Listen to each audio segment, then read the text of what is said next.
জন্য ডাকেন, অঙ্গীকার অঙ্গীকার পুরা করার জন্য ডাকেন।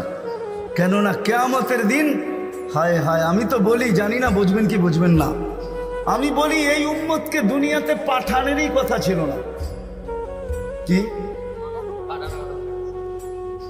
অনেক কিছু মিলাইলে দেখা যায় আমাদেরকে পাঠানেরই মনে হয় কথা ছিল না। নাহলে এত ছোট জীবন দিবেন কেন? 60-70 বৎসর, কত কাউকে তো হাজারও দিলেন, ঠিক না? আমাদেরকে 60-70 বৎসর দিয়ে কেন পাঠাইলেন? আবার 60-70 বৎসর দেওয়ার পরেও 2 পর্বে আমাদের জীবনটাকে আল্লাহ কমায় দিছেন, লেস করে দিছেন, বাদ দিয়া দিছেন।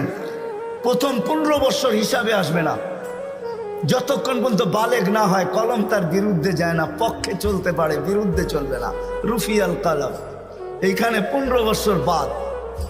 তারপরে যেটা থাইকা যায় 60 আর 70-এর ভিতর থেকে, যতক্ষণ আমরা ঘুমাই 4-6 ঘন্টা আর 8 ঘন্টা, এটাও কলম উঠানো থাকে, আমাদের বিরুদ্ধে যায় না, এটাও মাপ, এটাও। তাইলে আর থাকলো কি? কোরআন আমাকে বুঝায় এত অল্প সময়ের জন্য কেন পাঠাইলেন।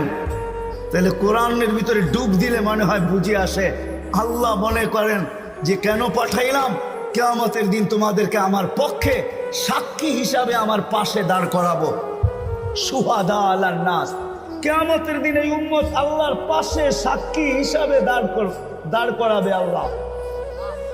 সমস্ত উম্মতের উপরে আমাদেরকে সাক্ষী হিসাবে দাঁড় করাবে আল্লাহর পাশে।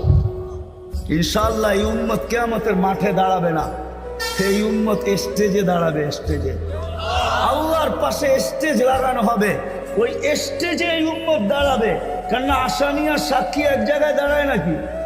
দুইজনের মান একটা, দুইজনের মান ভিন্ন, ঠিক না? আমরা পাশে, না কোরআন বলতেছে শুহাদা আলান নাস ওয়া ইয়াকুনুর রাসূলু শাহীদান আলাইকুম ওয়া তাকুনু শুহাদা আলান নাস। আমরা সাক্ষী। আল্লাহ বলে কম সময় দিয়া কেন পাঠাইলাম জানো? কিয়ামতের দিন কেউ প্রশ্ন করতে পারে যে এরা যে সাক্ষী হিসাবে দাঁড়াইলো, এরা তো দুনিয়াই দেখে নেয়, তাইলে আবার সাক্ষী হবে তো হবে কি কইরা? ওই দিন যেন আমি বলতে পারি এদের পা উঠায়া দেখো, এরা এখনো দুনিয়ার মাটি লাগানো আছে, যদিও কম সময়ের জন্য। মনে হয় আমাদেরকে দুনিয়া পালানোর জন্য আল্লাহ পাঠাইছেন। অনেক সময় বলে না, আরে আপনার টাইম নাই, তাতে কি আসে যায়, আমার বাড়িটা পাড়ায় চলে যায়। আল্লাহ মনে হয় এই জন্য পাঠাইছেন যেন আমরা দুনিয়াটা পাড়ায় চলে যাই। অল্প সময় দিয়ে আল্লাহ পাঠাইছেন, বেশি সময় আমাদেরকে দেন নাই, শুধু নবীজির কারণে। এই জন্যই তো আমি বলি, জানি না ওলামা একমত হবে কি হবে না, এই উম্মত দুনিয়ায় আসারই ছিল না। এই উম্মতকে আল্লাহ বাছাই করা, প্রথম তো এই উম্মতকে 3 বার আল্লাহ কুদরতি হাত লাগাইছেন এই উম্মতের উপরে।